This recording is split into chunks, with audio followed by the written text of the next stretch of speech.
السلام علیکم۔ آج میں آپ کو سنانے جا رہی ہوں عشق کی داستان۔ تو آئے چلتے ہیں ہم اپنی کہانی کی طرف۔ عشق کی داستانیں ہمیشہ سے ہی دلوں کو چھوتی ہیں، لیکن یہ ایک ایسی کہانی ہے جو وقت اور فاصلے کی قید کو پار کر گئی تھی۔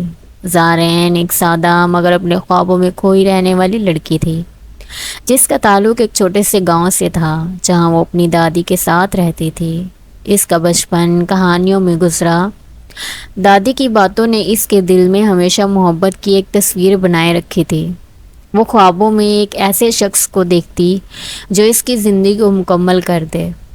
دوسری طرف احمر تھا، جو شہر کی تیز رفتار زندگی میں مصروف رہنے والا نوجوان تھا۔ وہ ایک آرکیٹیکٹ تھا جسے ہر دن کچھ نیا تخلیق کرنے کا شوق تھا، لیکن اس کے دل کے کسی کونے میں ایک خالی پن تھا جو اسے محسوس تو ہوتا تھا، مگر وہ سمجھ نہیں پاتا تھا کہ اس کا حل کیا ہے۔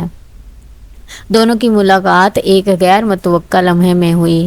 زارعین شہر آئی تھی اور اتفاق سے وہ اسی عمارت میں اپنے کسی کام کے سلسلے میں گئی جہاں احمر ایک پروجیکٹ پر کام کر رہا تھا۔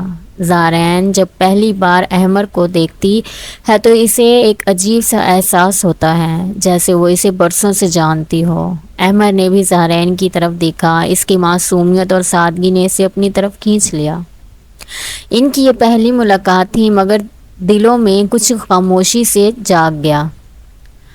پھر کچھ دنوں بعد وہ ایک پارک میں ملے جہاں دونوں نے ایک دوسرے سے بات کی۔ زارعین کی سادگی اور خوابوں کی دنیا نے احمر کو مصور کر دیا، اور احمد کے خیالات اور اس کی زندگی کی کہانیوں نے زارعین کے دل میں اس کے لیے جگہ بنا لی۔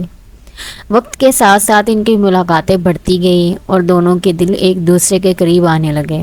احمد نے زارعین کے ساتھ اپنی زندگی کا ہر خواب شیئر کیا، اور زارعین نے اسے اپنی کہانی سنائی جس میں اس نے ہمیشہ سے ایک شخص کا انتظار کیا جو اس کی زندگی کو رنگوں سے بھر دے۔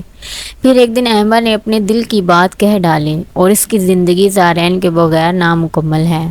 زارعین کا دل بھی یہی کہتا ہے کہ احمد وہی شخص ہے جس کا وہ برسوں سے انتظار کر رہی تھی، مگر زارعین کو واپس گاؤں جانا پڑا کیونکہ دادی کی طبیعت خراب ہو گئی تھی۔ وہ دادی کو چھوڑ نہیں سکتی تھی اور احمد کی ذمہ داریاں اسے شہر میں باندھ کر رکھی تھی۔ ان دونوں نے محبت کے اس بندھن کو دل میں بسائے فاصلوں کے ساتھ زندگی گزارنی شروع کر دی۔ وہ ایک دوسرے سے خط و کتابت کے ذریعے جڑے رہے۔ احمد نے زارعین کے لیے ایک گھر بنانے کا خواب دیکھا، ایک ایسا گھر جہاں دونوں اپنی محبت کی کہانی کو حقیقت کا روپ دھار سکیں۔ سالوں بعد جب احمد کا پروجیکٹ مکمل ہوا اور وہ گاؤں آیا تو اس نے دیکھا کہ زارعین ابھی بھی اس کا انتظار کر رہی ہے۔ دادی کے انتقال کے بعد زارعین اکیلی رہ گئی تھی، مگر اس نے احمد کے انتظار کو اپنا مقصد بنا لیا تھا۔ جب دونوں کی دوبارہ ملاقات ہوئی تو وہی احساس، وہی محبت اور وہی وعدے زندہ تھے، جیسے وقت اور فاصلوں نے ان پر کوئی اثر نہ کیا ہو۔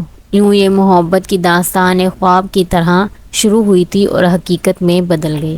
شکریہ۔